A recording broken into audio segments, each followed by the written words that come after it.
बिस्मिल्लाहिर्रहमानिर्रहीम नहमदुहु नुसल्ली अला रसूलिहिल करीम अम्मा बाद। मुहतरम नाज़रीन किराम, एक साहब हैं अयाज़, इन्होंने सवाल किया है, अस्सलामु अलैकुम, ऐन अल सबा नेम के मीनिंग क्या है?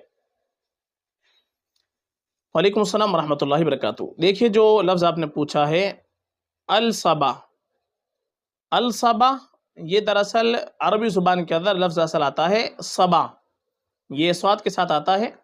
और सबा इसके माना आते हैं मशरिक़ की जानिब से चलने वाली ठंडी हवा, लतीफ़ हवा। तो मशरिक़ की जानिब से जो ठंडी हवा चलती है उसको कहते हैं सबा। शायरी के अंदर इसको बादे सबा कहा जाता है, नसीम सहर भी इसको कहा जाता है, सुबह की ठंडी हवा। तो अल सबा ये अरबी ज़ुबान के अंदर बहुत से लोग अलिफ लाम लगा देते हैं, तो अस सबा असल होता है, लेकिन अल सबा इसको बहुत से लोग पढ़ते हैं। तो ये अल सबा नाम अगर रखना चाहे तो रख सकते हैं, माना के अतबार से कोई ख़राबी नहीं है, लेकिन लफ्ज़ के जो माना बनते हैं वो यही है कि मशरिक़ से चलने वाली ठंडी हवा, तो ये इसके माना बनेंगे अल सबा के। माना के अतबार से ये नाम बिल्कुल रखा जा सकता है, माना में कोई ख़राबी नहीं है, नाम रख सकते हैं।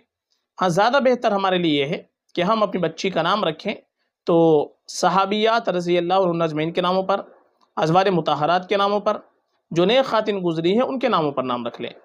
चूँकि माँ बाप के ऊपर औलाद का सबसे पहला हक़ ये है कि माँ बाप अपने बच्चों का अच्छा नाम रखें, अच्छी निस्बत से नाम रखें। तो हमेशा हमको अच्छे नाम का इंतखाब करना चाहिए, अच्छी निस्बत से नाम रखनी चाहिए।